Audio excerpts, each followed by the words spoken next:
dia para vocês. Obrigada por terem vindo e espero que essa manhã seja bastante proveitosa. A gente organizou o evento em 3 níveis, né? Eu não sei se vocês perceberam. O nível das pessoas, das equipes e das organizações. Então eu fiquei com a primeira parte. Vou falar do desenvolvimento no âmbito dos indivíduos e dos desafios da transformação digital no âmbito individual. E depois virá o Luiz, né, falando de equipes, e a Ana de organizações. Só para contar rapidamente em um slide, né, o que a M Canizares faz, que é a empresa que eu fundei, a gente é focado em desenvolvimento de indivíduos e equipes. E a gente usa aí todas essas abordagens para promover o desenvolvimento. Coaching, o mentoring, assessment, treinamentos e workshops, coaching de grupo e coaching de equipe e o T-Evolution, que é um programa específico para desenvolvimento de equipes de alto desempenho que a gente desenvolveu em parceria com a LCL Gestão de Pessoas. Aí até o Luiz vai falar um pouco das equipes. A estrutura da minha apresentação, para vocês saberem por onde a gente vai nessa meia hora, cenário atual e futuro. Então eu vou dar dados de contexto. Eu acho que é importante nesse momento de transformação. A gente está num período intermediário, né? A gente nem está no período anterior e nem ainda no que seremos, né? A gente está num período de transição. Então, nesse período é importante a gente ter alguns dados e ouvir de futuro, de tendências, de previsões, para a gente começar a se preparar. Depois, as novas competências e o papel do RH. Então, quais são as novas competências que vão estar em alta por conta das transformações que estão ocorrendo nas tecnologias, que têm um impacto direto na nossa vida, nos nossos trabalhos. E aí, o que o RH pode fazer para não ficar sem fazer nada e, de repente, a transformação digital já se completou e tem um monte de problema acontecendo porque a gente não se preparou para isso. Cenário atual, eu trouxe 3 itens que eu acho super importantes, né? Mundo VUCA, acho que todo mundo já deve ter ouvido falar, mas quem não ouviu, né, grava esse acrônimo. VUCA é volatilidade, incerteza, complexidade e ambiguidade. Esse mundo que a gente está vivendo, e cada vez vai ter mais, né, VUCA no mundo, né?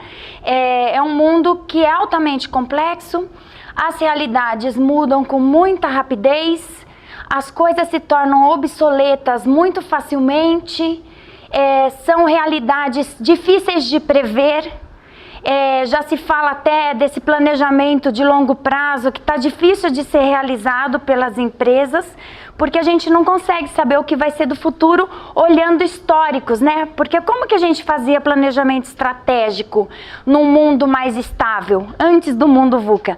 A gente olhava para trás, né? A gente faz o planejamento dos próximos 5 anos pensando no histórico, nos dados históricos da empresa, e hoje já não é mais assim. Disrupção, que é outra palavra-chave. Disrupção tem a ver com ruptura de um curso. O curso está seguindo normal e de repente acontece alguma coisa, eu tenho que mudar o meu curso. E aí a gente fala de inovações disruptivas, que são diferentes das inovações incrementais. As incrementais é aquelas que vão passo a passo na melhoria, né, trazendo ideias novas, adicionando ingredientes numa coisa que já existe. E a disruptura, a inovação disruptiva, é aquela inovação que não tinha sido pensada antes. E tem a ver com novas tecnologias. Por que a gente está nesse mundo VUCA, com disrupção?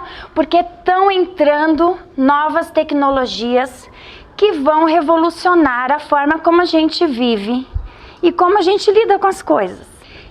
Uma outra questão também importante, a gente escuta, né, são as mudanças exponenciais. A gente não está numa linearidade mais. né? A linear veio até aqui, né? Aqui ainda tava, ó.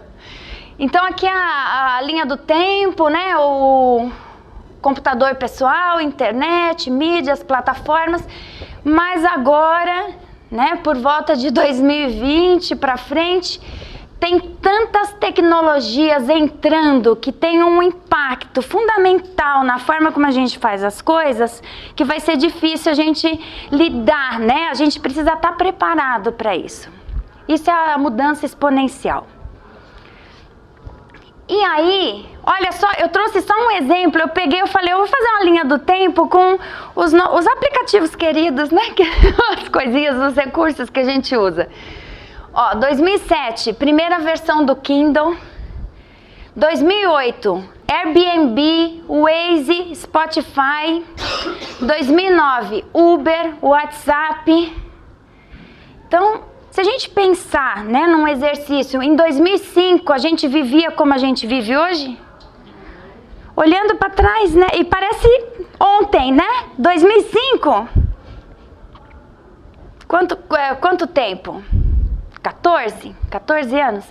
Então, quando a gente falar que às vezes em 10 anos a coisa vai estar muito diferente, não se assustem, porque se a gente olhar para trás, a gente vê que também estava. E vai estar cada vez mais, né? A internet, olha só, na década de 70 ela foi criada. Depois ela pegou realmente impulso a partir de 90. Mas olha como tudo se transformou.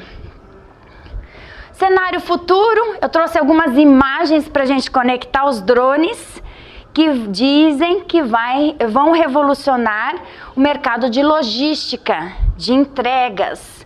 Os dispositivos usáveis, né, que monitoram o funcionamento do nosso corpo, tem pessoas que já usam e monitoram a qualidade do nosso sono, quantas horas nós dormimos, o pico de sono profundo. Não sei se vocês já viram esses dispositivos.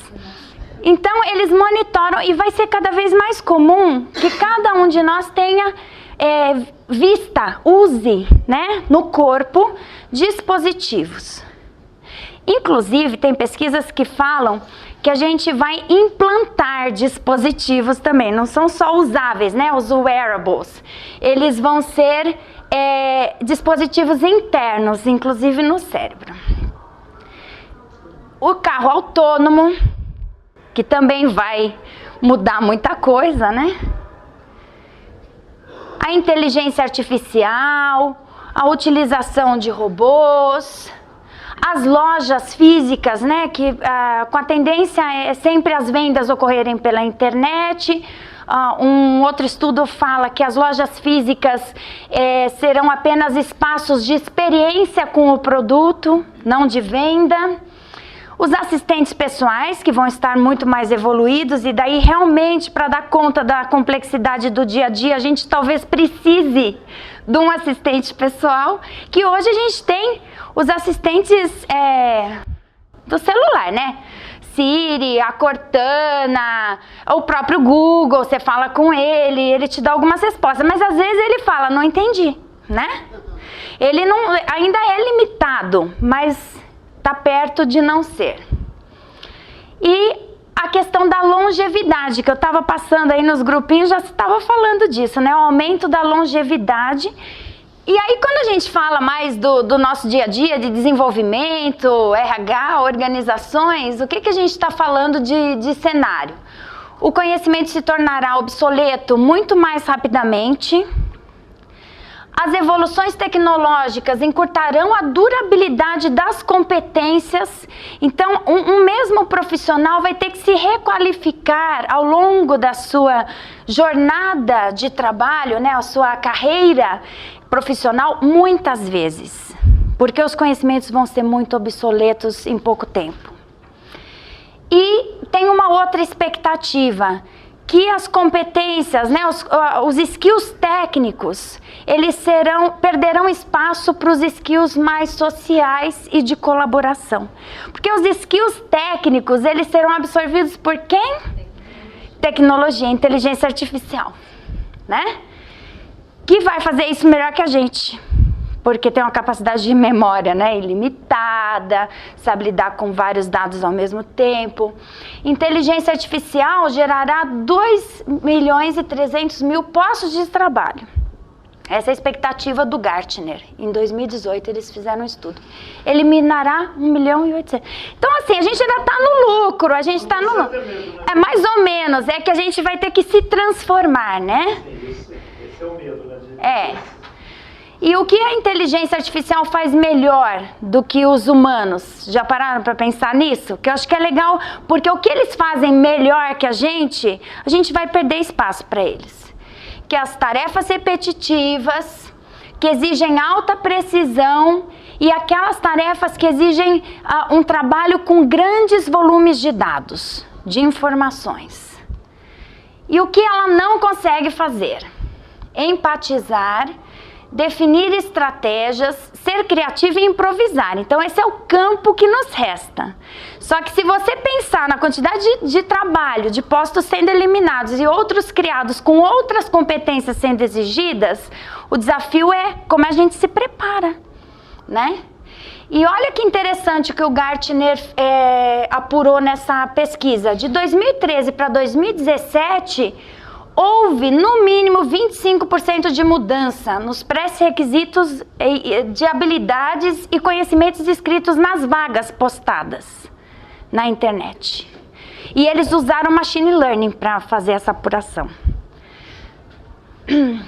E aí, uma outra pesquisa feita pela Progress em 2016 falou que 47% dos entrevistados que eles elegeram lá de empresas tal, afirmaram que entendem a importância da transformação digital, porém não começaram esse processo ainda e não se sentem prontos para enfrentar os desafios. Ou seja, e tem empresas aqui que já estão num processo de... levanta a mão, pessoas que trabalham em empresas que estão no processo de preparação para a transformação digital. 1, 2, 3... Ainda é tímido, tá vendo? A coisa tá pegando fogo e a gente ainda não tá se mexendo 100%, né? Aqui na sala, se todo mundo teve coragem de levantar a mão corretamente, né? A gente tem menos que 47%. Não é o mais inteligente ou o mais forte que sobrevive, porque a gente vai ter um desafio de adaptação agora. É aquele que é capaz de se adaptar mais rapidamente. Trouxe aqui o clássico, isso aqui, ó, desde a década de 80 a gente está falando, só que agora pegou mais força ainda, né? Quem não muda, dança. Só que aí vem um dilema. Qual que é o dilema? A evolução humana, ela não é exponencial. A evolução tecnológica é nesse ritmo exponencial, mas a humana não. Para a gente mudar é de pouquinho em pouquinho, não é? Então, se a gente não começar a transformação com as nossas pessoas agora, imagina se vai acompanhar depois. Não vai. E já vai ser difícil, porque tem muita gente com resistência, né, à mudança. Como acompanhar esse ritmo? Ainda considerando que tem um elemento presente na gente, que é a imunidade à mudança. Não sei se já ouviram falar nesse elemento, estudado por 2 psicólogos de Harvard, Robert Kegan e Lisa Lahey, que fala da imunidade à mudança. É a resistência, mas é uma imunidade porque funciona como um organismo, o nosso sistema imunológico, quando entra um elemento desconhecido, ele se organiza para o ataque, para expelir. A gente, mentalmente, funciona da mesma maneira. A questão, então, esses 2 psicólogos e eles estudaram imunidade à mudança, que é uma ferramenta que a gente utiliza bastante, né, para processos de desenvolvimento. Eles estudam, o foco é a mudança adaptativa. Por que a mudança adaptativa é diferente da técnica, né? Aquela mudança técnica é você estudar, fazer um curso, né? Ir para uma aula, ler artigo, vídeo, você absorveu aquele conhecimento. A mudança adaptativa, ela requer uma mudança de mindset, é uma coisa mais interna e por isso é mais difícil. E a transformação digital, ela vai nos convidar para fazer uma mudança adaptativa. A gente vai ter que passar por essa mudança, todos nós como pessoas e como organizações também. Quem conhece, fica quietinha com essa foto. Alguém já viu essa foto antes? Vocês sabem, ó, eu só quero saber o que vocês estão vendo, quem não conhece a história da foto. Gostaria de ouvir algumas pessoas que não sabem da história, o que vocês veem aqui. Ali acima da cabeça do menino tem uma pessoa. Tem uma pessoa lá atrás. E você está vendo o quê? Um menininho. O menino está fazendo assim, está fechando quase como se fosse um coração de ponta cabeça. Tá tipo formando um coração e tem uma pessoa lá atrás. Isso é o que você vê. Quem mais gostaria de descrever essa foto?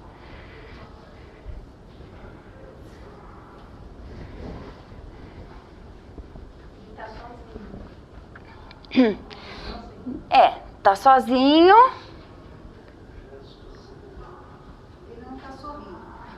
Não tá sorrindo. Tem gente que acha que tá bravinho. Tá com medo. Tem gente que enxerga outra coisa? Eu já penso em sobrevivência, porque parece que o cenário tá vazio, não tem vida. E ele com um sinal de força, de luta. Sinal de força, de luta. Olha só, a gente vai dando significado para as coisas que vão chegando para nós, imagens ou notícias de transformação digital, né? Isso é um mindset, né? A gente olha para as coisas e interpreta e dá significado, né? Usando nossa mentalidade, né? Como é o nosso filtro, como é que a gente está vendo aquilo. Essa foto é uma foto na guerra da Síria, um fotojornalista fez essa foto, ele não percebeu, ele se aproximou para fotografar a criança e quando ele chegou com a máquina, ele se rendeu. Ele está se rendendo, ele não vai lutar. Então, não está bravo, mas a gente vai dando a cor, o significado que a gente quiser. Né? A gente faz isso o tempo todo. Eu trouxe só para explicar o que é o mindset e como que ele é poderoso. E qual que é o nosso mindset perante a transformação digital? Já pararam para pensar nisso? Porque tem gente que é de um pessimismo, né? De um derrotismo, e tem outros que são de um otimismo. Tem os opostos, né? E tem um monte de gente aí dentro da escala. 35% das habilidades fundamentais para hoje mudarão até 2020. Olha só, estudo feito em 2016, que então a gente já está nesse processo. E quem daqui não percebeu isso? Eu percebo isso no meu dia a dia. Está impactando diretamente a minha atuação profissional. Eu preciso estar muito mais me atualizando do que antes, com cenários estáveis. Já nos últimos 4 anos eu fiz 2 especializações. Nos últimos 4 anos eu tive que fazer 2 especializações para dar conta e ler um monte de coisa. Não venço de ler, né? Então, as coisas realmente estão mudando e não é assim, não é verdade. Não, tá ali, tá chegando. Já chegou, na verdade. Já chegou uma parte. Estar em constante mudança exige mais do nosso cérebro, é mais estressante. Então, isso aqui são dados de neurociência. Variedade de estímulos prejudica a nossa concentração. Imagina, então a gente tem já um desafio. A gente está estressado e tem pouca atenção nesse ambiente VUCA. E aí, o que vão ser as habilidades aí, as competências em alta? Agilidade do aprendizado, criatividade, e não dá nem para dizer por quê, né? Esse daqui, a inteligência artificial, por enquanto, não está copiando. Saber perguntar para encontrar respostas e soluções. Porque antes era importante ter as respostas, saber, ter o conhecimento. Hoje em dia é impossível ter todas as respostas. É impossível que elas estejam totalmente atualizadas. E é impossível você dar conta de tudo. Então, o que vai ser um diferencial é saber perguntar para encontrar as soluções que você está buscando. Saber conectar informações para construir soluções. As informações vão estar muito disponíveis. Cada vez a gente vai ter mais informação. Mas o que a gente faz com tanta informação? A gente tem que saber usar a informação certa para o momento certo, né? Essa habilidade vai ser importante para nós. A colaboração e cocriação. A gente não faz mais nada sozinho. Se a gente faz, a gente fica pior do que se a gente fizesse em equipe. Hoje em dia. Porque é impossível, né? Tem muitos recursos, muitas tecnologias, habilidades que uma pessoa só não vai dominar. Então essa junção de pessoas com conhecimentos, habilidades diferentes, complementares, modos de pensar, de funcionar também complementares, vai ser muito importante para dar conta da alta complexidade do futuro. Flexibilidade e adaptabilidade, nem preciso explicar porquê, né? Com realidades tão mutantes, saber atuar em rede. Aqui também haverá um enfraquecimento das hierarquias, já está ocorrendo, né? A gente sabe que a nova geração, né, não respeita a hierarquia como antes e não tem problema nisso, porque na verdade o modo mais eficiente de trabalhar é em rede mesmo. Empreendedorismo individual é outra coisa que também vai estar em alta, a autonomia de cada um, autoliderança, cuidar da própria carreira. No futuro, tem previsões de que nem emprego do jeito que a gente conhece vai ter, né? As pessoas vão estar... Isso, vai ter campo para coaching, vai ter campo de atuação, claro que vai, mas não com esses ambientes estáveis, empregos como a gente conhece hoje. E resiliência, né, para enfrentar as mudanças sequenciais, que também é importante, né, essa questão da resiliência, porque a gente está sendo testado com relação a isso. E vocês podem perceber por aí, as pessoas parecem que estão chegando no limite, eu não sei se vocês têm essa noção, mas essa percepção, né, mas a gente olha, as pessoas estão a ponto de explodir por qualquer coisinha. Então, isso significa que está tendo muita estimulação e pouca capacidade de absorção desses estímulos, dessas mudanças. Então, a resiliência vai ser fundamental. E aqui, para fechar a nossa apresentação, né? Como o RH pode ajudar no processo de adaptação das pessoas ao novo cenário e às novas exigências? O que vocês acham? Primeiro, eu acho que o RH internamente tem que fazer um exercício, né? Ver as suas próprias competências, ver sua adaptabilidade, experiência, tudo isso que você falou. Eu acho que o próprio RH tem que se olhar nessas competências, né? E depois, eu acho que a principal fonte de tanto desenvolvimento, né, das pessoas, a gente já estava falando o quanto a gente já atua, enfim, no desenvolvimento, a importância do desenvolvimento de pessoas e o recrutamento de seleção também, né? Quem que a gente traz para a empresa nesse movimento. Não adianta você fazer alguém que não vai se adaptar, enfim, tem que ter um fit cultural, mas em mudança, né? O tempo todo a gente tem que pregar essa adaptação. Uhum. Adaptação é uma peça fundamental, né? Assim, do quebra-cabeça e na hora de tomar decisões sobre pessoas também, né? Capacidade de adaptação. Acho que treinamento, desenvolvimento e trabalhar junto com toda a gestão da empresa, os gestores, participar duramente da estratégia da empresa. Isso, tem que pensar, tem que alinhar com a estratégia, ou para onde essa empresa vai daqui 5, 10 anos, porque a empresa também tem que estar pensando, como é que eu vou sobreviver nesse mercado, né, de transformação? Por exemplo, eu vou contar de um cliente que eu atendo, né, junto com o Luiz, que é uma indústria de tintas. impressão, a indústria para impressão de embalagens que a gente vê no supermercado, né? Assim, o que a gente vê nessa indústria? Eles já captaram. O futuro não vai ter linha de produção de tinta, vai ser impressão 3D. Olha só. Então já estão desenvolvendo esse negócio. Então, olha a transformação que vai existir, né? Quantos postos serão impactados? Quantos novos serão gerados? O RH tem que estar junto nessa discussão estratégica. Então, esse é o ponto aqui. Antecipar as competências necessárias para o futuro, para que a empresa possa manter-se competitiva. Então, participar dessas discussões mais estratégicas é importante, porque vocês vão ter que ajudar a organização a pensar, do ponto de vista de pessoas, como é que a gente chega lá, né? Ajudar as pessoas a entenderem o cenário de transformação digital, porque tem gente que está muito ingênua ainda, né? Muito assim, sem noção, não sabe nem o que é direito, assim, mas inteligência artificial eu ouvi, mas nem não estou prestando atenção nisso. Tem que ler, tem que se informar, tem que estimular as pessoas.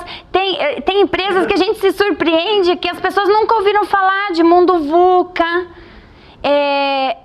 Tem que educar as pessoas para elas irem se ambientando a isso. Dar suporte ao processo de mudança adaptativa. Como é que o RH vai poder apoiar? Porque o processo de mudança adaptativa é um processo. Não vai acontecer assim, ó, puf, de uma hora para outra, de forma muito fácil, não vai. Tem a imunidade à mudança e fomentar a cultura do aprendizado sempre, né? Aprendizado que vai garantir a adaptação. Então, é isso, gente.